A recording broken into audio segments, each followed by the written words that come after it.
Hello.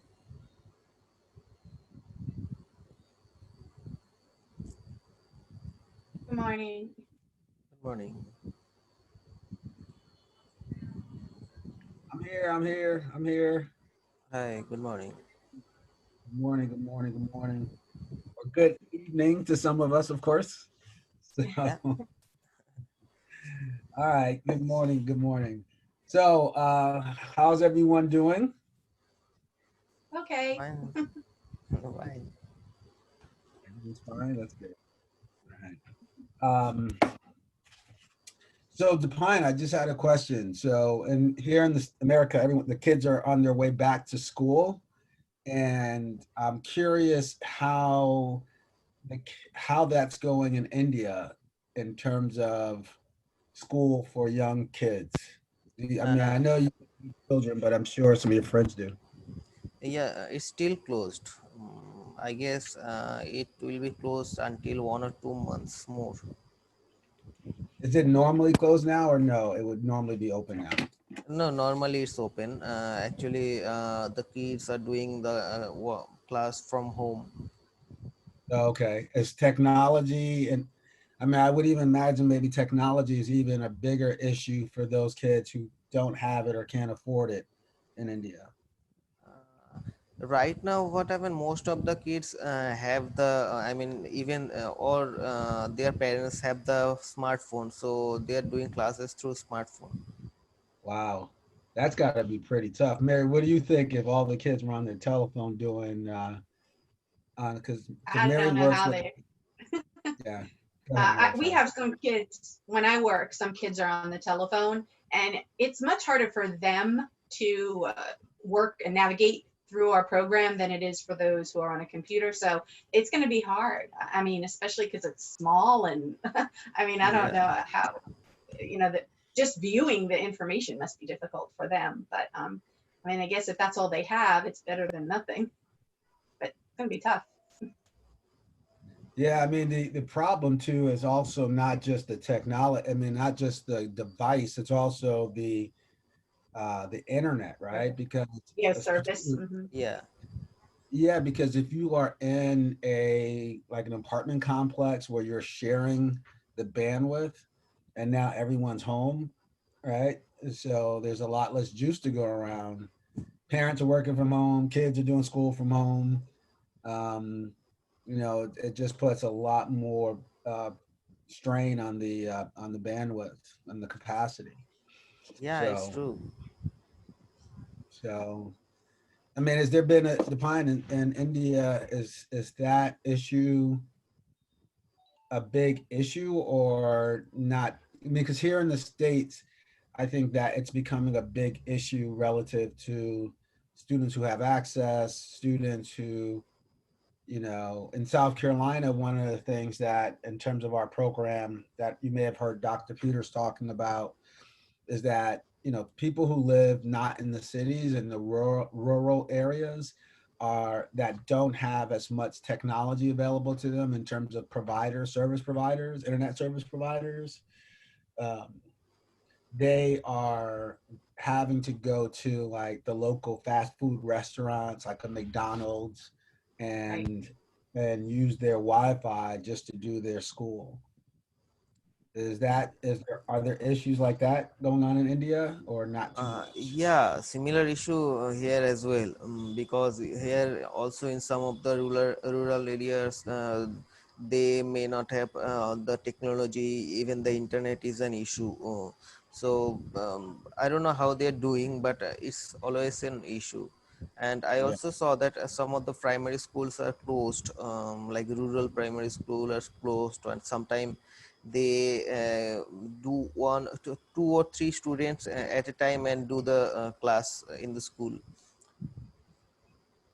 Yeah, I mean, I think that the educators are also struggling, right? I mean, Yeah. those who, Mary, think about it. KP got you all comfortable in with online services, but those teachers who are traditionally in the classroom that have 20 and 25 years, and we see a lot more educators retiring that have the time because they don't want to have that steep learning curve under these conditions. Yeah, I know a lot of teachers, friends that were just really up in the air about what they were going to do, if they were going to return or if they were going to go back to school, because it was kind of like they just had an option: you return or you don't. You know, Yeah. some of them left and went to find like a virtual program, but a lot of them, you know, went back. And I was talking to a couple of them, and they said that the first day was just, it was really difficult for them. They said because they had like 9 kids in the class. In Pinellas County, you had an option of going or staying virtual. So they had like 9 kids in the class, and they separated them all. But then they also have to have everything recorded. So their mind is on the recorded students and the students in the class and the kids that are pulling their masks off. So they said it was just, you know, the first day was very, you know, just wasn't what they had hoped. And but they said, you know, they have to come up some kind of routine to figure this out, you know, how it's going to work. Yeah, I mean, you know, it's the schools have not no. I mean, it demonstrates that schools, and this is, I think, one of the consulting elements we've always tried to talk with schools about the importance of incorporating the online technology for just in terms of engagement. You know, we didn't think about it so much in terms of continuity of operations, but in terms of just making sure that students are being taught, and for the 21st century skill set that is really critical. And now there are a number of students who just don't really have that. You know, you just can't slap a laptop and internet to someone and think that all of a sudden that they're equipped and ready to go. Or the educators, right? I mean, and Mary, I'm sure you've got both Yeah. sides of the coin in terms of Mhm. the engagement, in terms of how you do the pedagogy and keep people engaged is very different as it relates to online learning. Mhm. So anyway, so what else should we talk about so we can have our community coffee moment before we get into the day's work, or should we just jump right into work? Um, Not much going on here. All right, I guess it's back to work time. So let's. So I have a couple of things that I'm going to go in a reverse order today. So Pine, you will be first because I don't want you to feel left out that you're always No, last. no, no. So just so you guys know too, I don't know if everyone knows. So Aaliyah's schedule is that she's typically working now Monday, Wednesdays, and Fridays from 8 a.m. to 12. So she's back in school full time. And so she's just kind of helping us on part-time basis. She's doing virtual learning. So she's doing, I think, mostly asynchronous stuff. So she has a little bit more control of her schedule, but we don't want to, there's always tons of stuff to do at KP. So we don't want to overwhelm her with our efforts. And she'll just stay focused on helping us expand our training classes and the things that we're doing there. So she's in training to be able to do that. And then so Mara, we're going to have you, you know, just focus on the DDA. I think it's best to kind of have you guys, I mean, initially I thought you guys would kind of work collaboratively, but because these things require like a good understanding how one program works and everyone's kind of splitting some of their time, I think it's just best to kind of have one focal area that you can develop the expertise in. So so that's kind of how we'll manage, you know, going forward. But to Payan, one of the things that we've talked about that becomes increasingly important. Sorry, guys. I always forget I'm at my parents' house, and I always forget that there's a phone here right next to the computer. Sorry about that. Payan, we talked about this, but one of the things that we really have to build, it's very similar to the onboarding process, things that we have to do over and over and over again. One of the things in terms of maturing as an organization is to have these processes so that we can do them a lot more efficiently than how we start. You start off, you just got to figure it out, and everyone's got to do it manually. But as a technology company, we've got really obviously capacity to automate a lot of the stuff and make it efficient and consistent and repetitive. And that's really as the organization matures and you can grow like that. So that's really important. So all the HR stuff, because we always need to bring people on as we have new opportunities. So that we've obviously been talking about that. But one of the other critical areas is always on the sales side, right? Okay. So if you think about like, so right now, when we talked about this, right now I'm writing a number of RFPs to, um, particularly for IT services. Okay, so just think, so our model, everyone understands that we're training people in things like cybersecurity and project management, and that ultimately we want to be able to hire these people and then also have them either go with us or with one of our partners. But to do that, we need to make sure that we have like consulting engagements for them to do, right? We have to have work for them to do. So as an example, if we are involved and doing project management for the school system's IT projects, then as we train people, we can say, oh, you can come and work on that project, right? And so that's kind of how it works. So right now I'm spending time responding to the Maryland Department of Information Technology to put us in a position that we can be a contractor to provide project management services, the services that we're training people in, that we will then also be a contractor for the state, right? So if the state's gonna pay us to train people, we want them also to pay us for those people to have work to do, right? And but those things are means that we're writing, I'm writing responses to proposals, RFP, requests for proposals, on a regular basis, and oftentimes we're saying the same thing to different agencies. So if I say that for Maryland, I want to say the same thing in Florida. I want to say the same thing in Connecticut. But I don't want to have to write from scratch, right? If I ask Mary to do the DDA application in Maryland or DC, they're really asking a lot of the same questions. But right now, we are pulling information from lots of different places, and it takes more time than it should to actually repeat the process, right? And so what we need to do is we need to be able to create our knowledge management system so that when we write a response to a question, that we can catalog the question and the response. So when we see a similar response, we can go into the database and just hit a couple of buttons and then cut and paste, cut and paste, cut and paste, right? So things like, what are our NICS codes, or what are our taxonomies, or what are these things that are being asked of us, which are not changing, but we don't necessarily always have a consistent and common location to get that information. That is critically important for us to be able to do, and not to have to do it all at one time, but to start building that like immediately, so that we can get to a point where it's a lot easier for us to track our knowledge, right? The things that we're saying, our responses.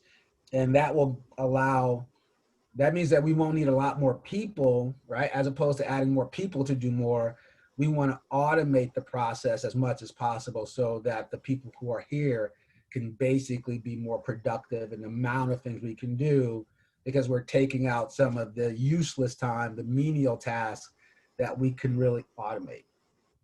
Okay. Everyone kind of follow what I'm saying?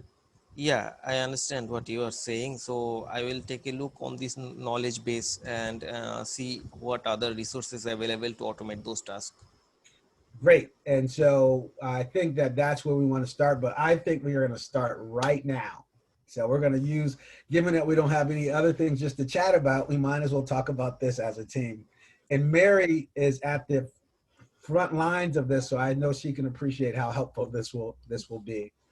So I think what we should do is, I think the things that are necessary are to have, um, and then define, I think that we have this in the actual ATM system, right? So I don't think we need to do this in the test simple. I think we should find the knowledge, let's find this functionality here in ATMs, and let's, I guess, spend a few minutes today doing that.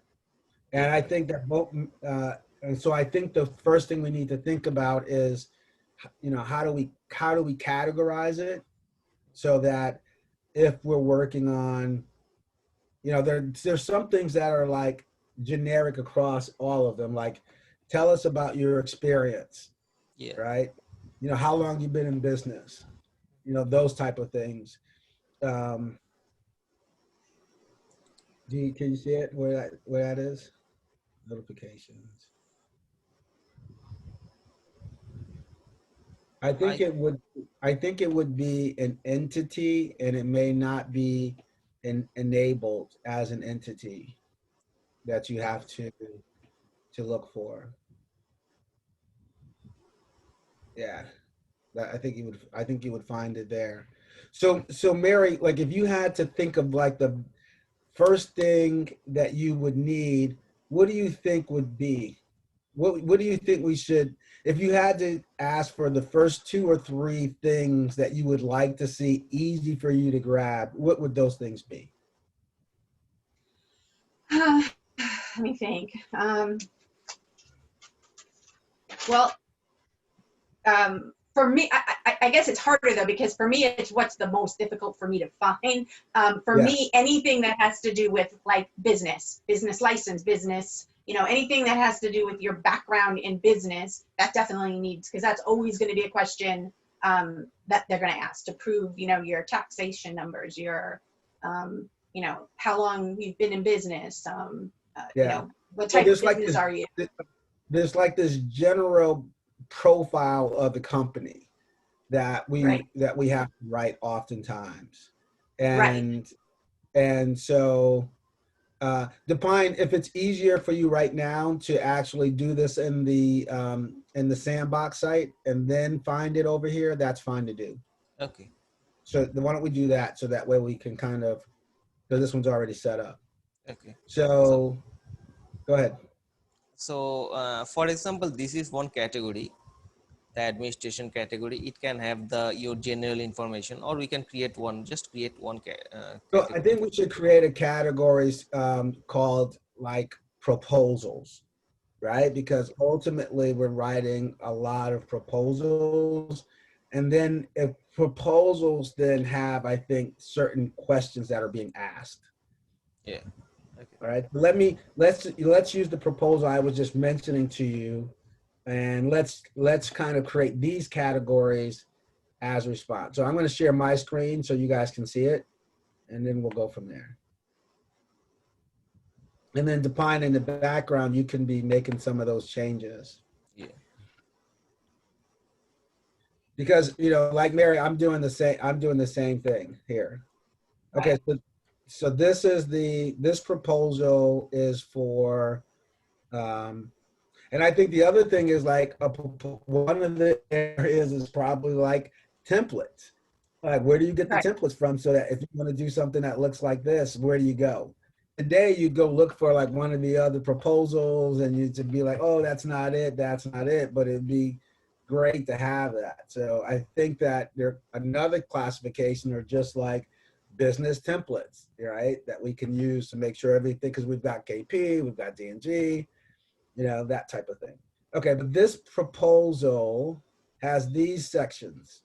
It's got an executive summary. It's got general information, right? It's got past performance, right? So for sure, past performance should definitely be a category. Like these are, tell me about your other projects. Tell me who is like, tell me the dates, tell me who the point of contact is, and give me their contact information. So if you could just read them and see, oh, like this one sounds good, this one sounds good, and just pull them, that would save you a lot of time. Okay, so let's kind of go through this section. So one of the things that this is asking about, I'll go to the offer equality. I'll go to this one, offer general information. So I think define and set offerer is really D&G, digital network group, and I guess we can call it general information. Okay.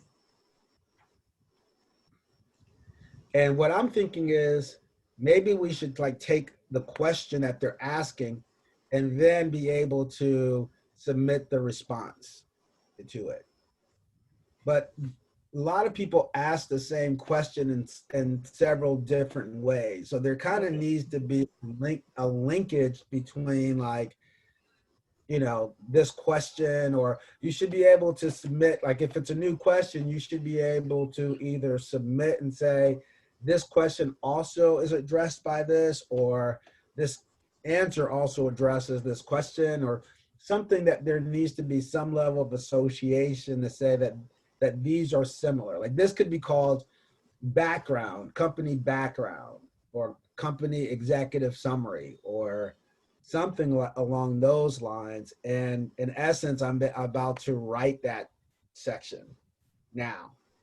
But I have another proposal that has this exact same question in it, and I don't want to rewrite it. I want to just go and just copy and paste and just get going. Okay. There should be something that asks, I mean, I think that this is an example.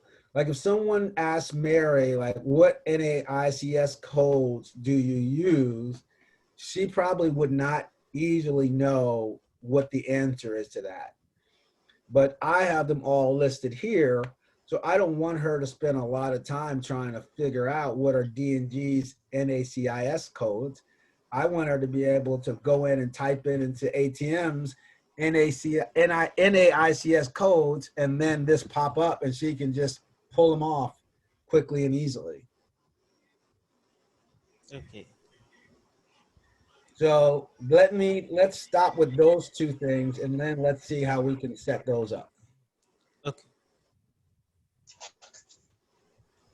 And then Mary, I think the reason why I'm doing this with all of us right now is because I think once we figure it out, then I think we would be able to tell the client, here's a question that I want you to log for us, and here's the answer, so that it can become part of the overall repository for future use.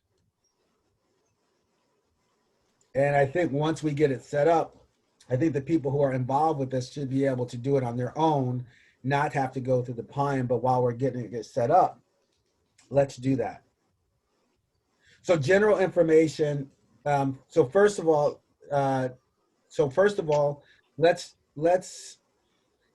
we have to be, I think, a little bit more specific here, because like a general information is what? Is that D&G general information? Is this KP general information? Okay. Right. So I think let's start with D&G because that's our top dog. Okay. And that's what I'm working on right now, right? So because when we do a proposal for consulting, when we're actually not training but doing those services, like IT services, we wouldn't do those under the Kinetic Potential brand, right? We would do those under D&G. And then under D&G, make a child, under general information, make a child and okay,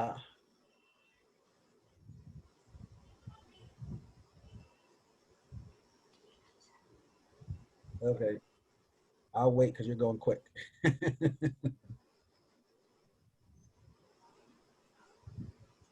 So like general information, now let's make NAICS codes as an example underneath general information.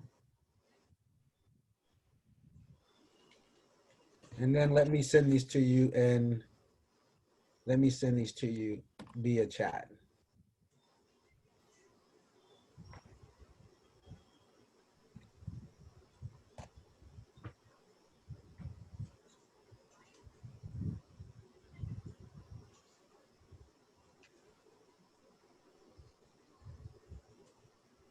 Right. I think this is also where the standard operating procedures should go, right? All of these type of things I think should be here in terms of our knowledge management.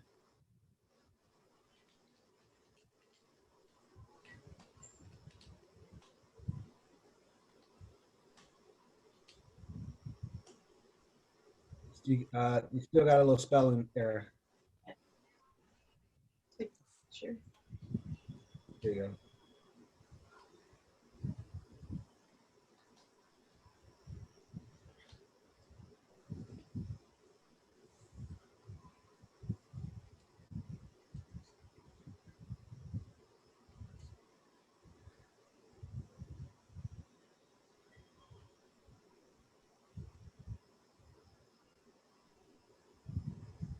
What do you think, Mary? You think that's going to be helpful?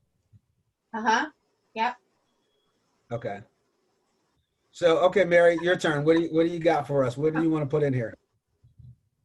Oh gosh. I just gotta How think about the of. taxonomy? How about the So, taxonomy? yeah, the taxonomy numbers. But I have a question for you. When I'm doing the NAICS codes on past proposals, I didn't know there was like 10 of them. Like I just had one of them. Am I supposed to put like 10 of them in there? Like I just So had let's the one. let's open. So can you make it a little bit bigger so we can see, and I can explain this real quickly. So the NAICS codes represent all the different type of services that we can provide. And oh, I gotta get my pen. And so in terms of, it just depends on what we're responding to, which ones we will include. So which ones are for DDA? All right, this one's for DDA. This one's for DDA. This one could be for DDA. And even the apprenticeship programs could be for DDA, right? These are all services for, these are all services to individuals, right? In terms of helping and the community supports. And so that's what falls under there. And so these are all done by KP generally, right? Except for this one could also be D&G. But for the most part, when we're doing these services around training and helping people, those kind of services, those are KP services. When we're thinking about like helping people with their designing computer systems, management consulting, these kind of services, these are generally D&G services. Okay. Right? Right, because I know when I was searching for the NAICS, I went to the DNG account where you had mentioned, and I believe it was number 541618 was the one that was listed on there. Yeah, because this one is the most generic consulting one. Right. So if we use one, we often will use that one or this one, management consulting. Right? Okay. That means that you got some smart people trying to solve some problems and help out other companies. Okay, so I gotta focus on using the last 4 for the D. Yeah, and oftentimes too, they may only give us one slot. So if you had to choose one for DDA, I probably would choose either this one or this one. Okay, bottom 2. Yeah. And this is really our kind of sweet spot here, right? When we start thinking about helping people, we're really trying to be in the job training and job consulting and training area. Like personal care services that's new for us, right? We haven't been doing that's in the healthcare area that we're moving into now that we work with people with disabilities. Okay. Okay.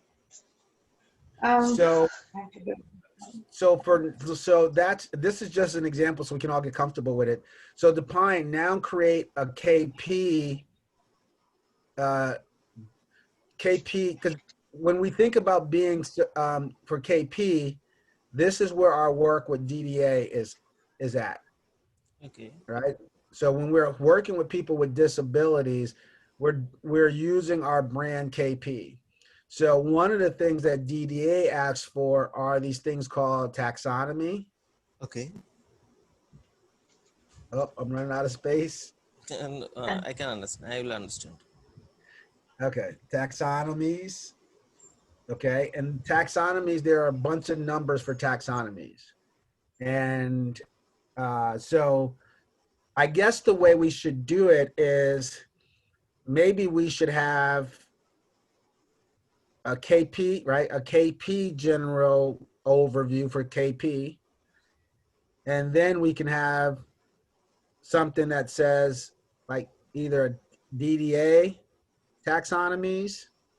And they're really, I think it's probably not even really right to say DDA because it's really Medicaid.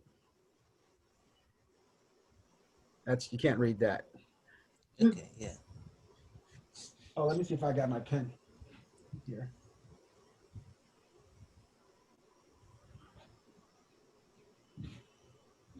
Ah, this will be much better. Sorry about that, guys. All right, so Medicaid. So we can, Mary, I guess the question is, how would you think about going to get it? Because I think that's how we should put this in. So think about if you were to have, if you were to, I think the way to think about this is if you were developing a file cabinet and you had to file the taxonomies, what would you put it under? So I guess if I'm dealing, like you said, I'm dealing specifically with the Medicaid application, that portion, because that's usually what they're only asking, that would probably be a good topic. You know, Medicaid, and then under there, put the taxonomy numbers.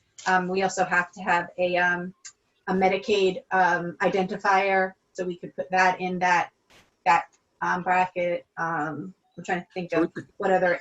Mm-hmm. So maybe what I'm hearing you say, we have a KP general overview. And then underneath that, we could have Medicaid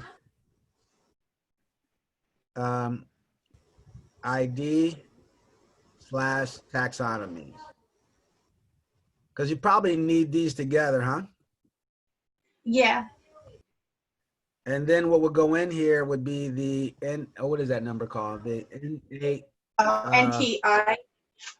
And then now I have a question. Well, we can talk about that later, but I want to ask a question between the relationship between that and the Medicaid identifier. This is the Medicaid identifier number. It stands for National Provider ID. Okay. And this is on the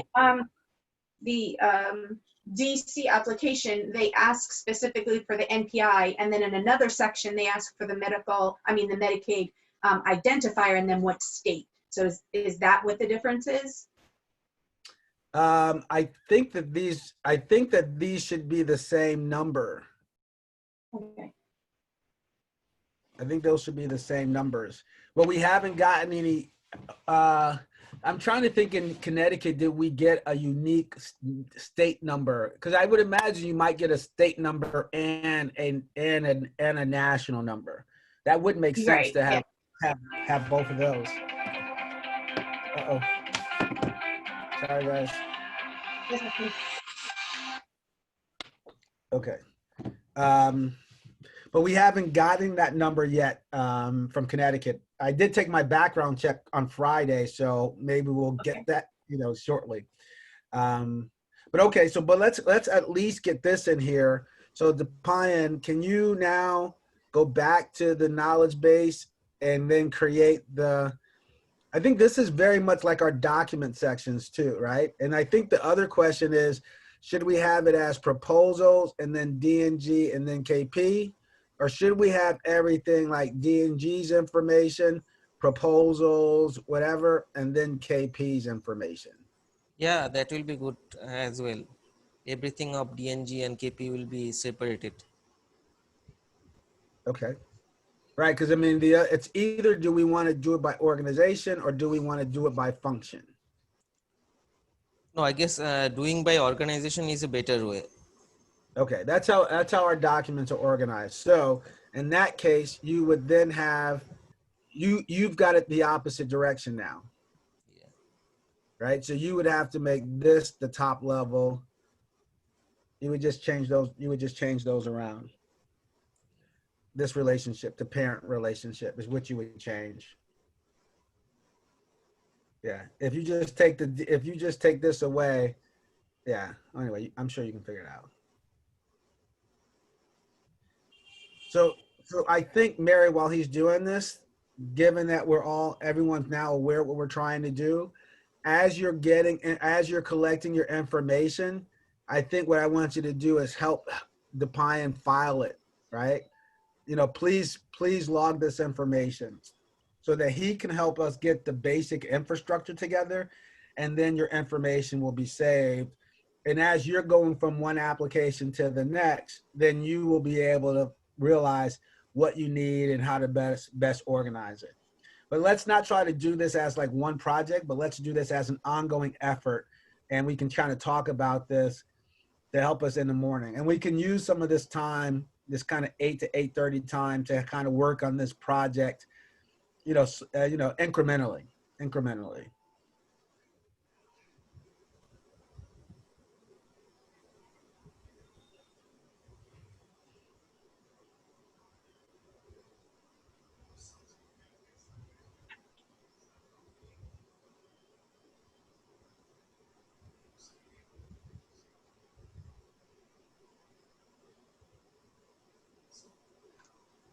Oops.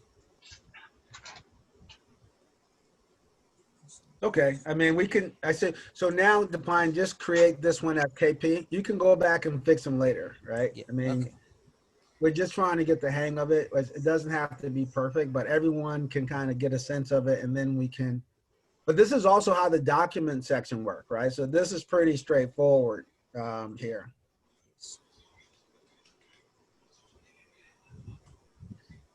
So, so what we want right here is general information for KP, right? Just to go over again. So we want the KP, we want the general information, right? And then we want we want Medicaid, ID, and taxonomies. I'm sorry, and this is CAID.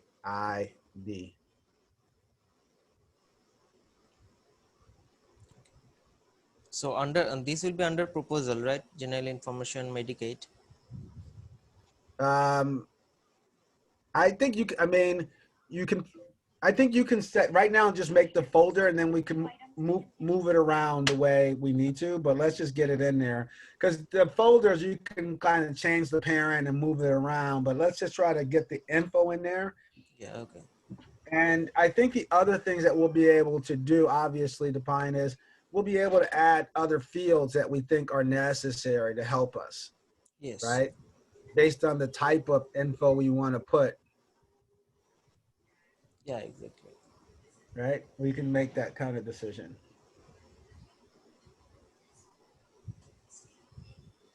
Because what happens oftentimes, like, it's not just Mary, Aaliyah's looking for some information. And so everyone basically generally has to ask me where's the information, what is it? So we got to get my knowledge into this database. Okay, under general information, what did you say it? Let me type it in the chat box because my writing is not that great today. Oops, I'm gonna move this over 1 second.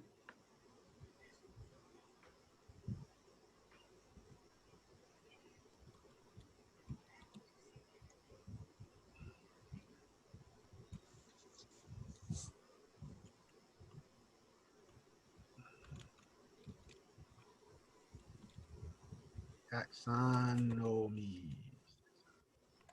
That. And then the answer to that, because it actually took me a while to find this information. So Mary needed these taxonomies.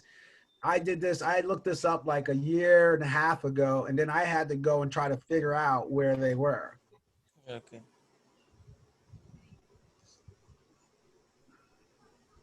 And so I'm gonna send them to you in email. I mean in the chat. And then after this, I think we can kind of get going to our regular stuff today. Okay.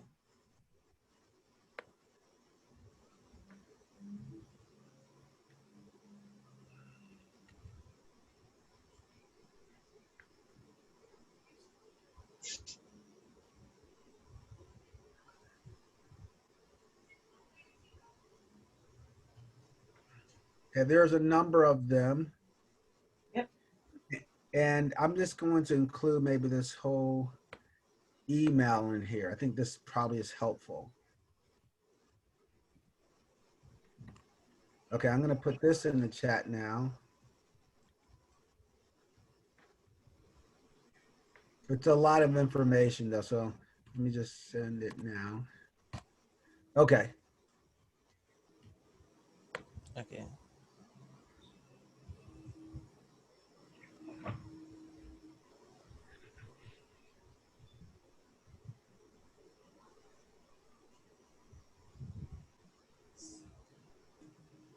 Oh, okay. I was thinking that these could just be one. I mean, it's fine if you do it like that, but it also can be, kind of one thing if Yeah, you yeah, need. yeah. But I'm I also mean, thinking. yeah, but for now, that's fine. Uh, these are taxonomy, right? And Well, they're all in there. So, I mean, I think just put it in this section right now and then change the name of that. okay.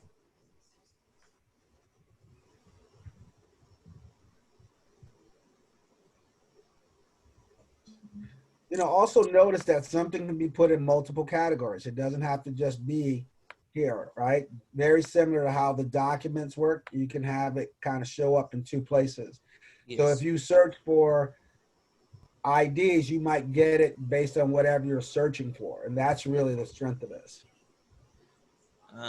I guess putting everything in one article is not a good idea. Like, No, I think that's a good idea to do it like that, the way I just described it. So if you just take that, if you take all of the content, is that all you got? No, I no, no, want you no, to take, this is not. I want you to take the whole email and just put that whole email there. I don't want you to try to fix it and make it pretty. Just take all of that information I sent and just put everything there, Yeah. right? Because the thing is, if someone puts taxonomy, if they can search and this comes up, they will be able to look and get all the information they need right there, right? Okay. They may need to know like what date I got it on, or or what's the address if you want to go look it up and learn some more about it. Okay. We can worry about kind of the formatting for this stuff, but right now we're just trying to make sure we can know where to get it at. Okay.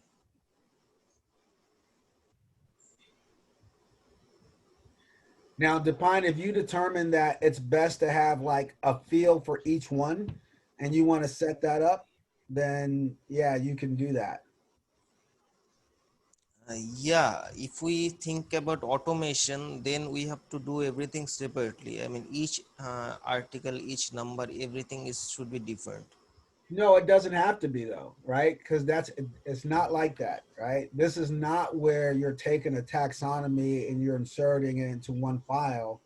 This is so that someone can find the numbers, right? Okay. Like where do the taxonomies exist? If Mary can see all 10 of them that are associated with us, she can then use her brain to think which one is the most appropriate for her needs.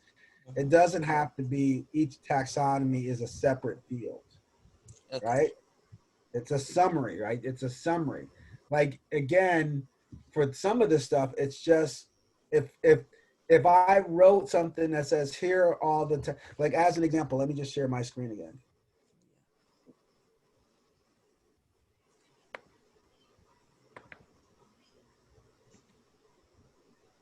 So if I write this description here, and KP is DNG is certified in the following, NICS codes. You don't need to see them one by one as a separate article. You just need to see the full list and really what I wrote to describe it. You can modify what I wrote to fit your needs, but you want to be able to take advantage of that. You're not starting from scratch, right? So like Mary could see this list and say, oh, well, I don't need these codes. I'm going to keep everything that it says and I'm going to take out these 7, right? That's still saving her a lot of time for what we're trying to accomplish. Okay. Yeah. Get it? Mm-hmm. Okay. So anyway, we'll work on it. We'll work on it and get better at it, but that's kind of where we are. That's our starting point. Yeah. Okay, so let's Define. What do we got on tap today? So Define. I need you to put that on our. I think we need that on our sprints going forward. That will continue to work on this project. So every day, every week, me, you, and Mary, and whoever else is helping us, will continue to build that knowledge base. Yeah, okay. Starting from this week's sprint or next week's sprint? Next week's, you can put it in, you could put it in the backlog now and you can begin thinking about it, but we'll put it in next week's sprint. Okay. So, okay, Define. So what's on tap for you today? I'm halfway through the course structuring, so almost all the cybersecurity related CompTIA, everything is done. But I do have few questions about those. Uh, like Okay, so there go are ahead. two or three types of courses for some of the actual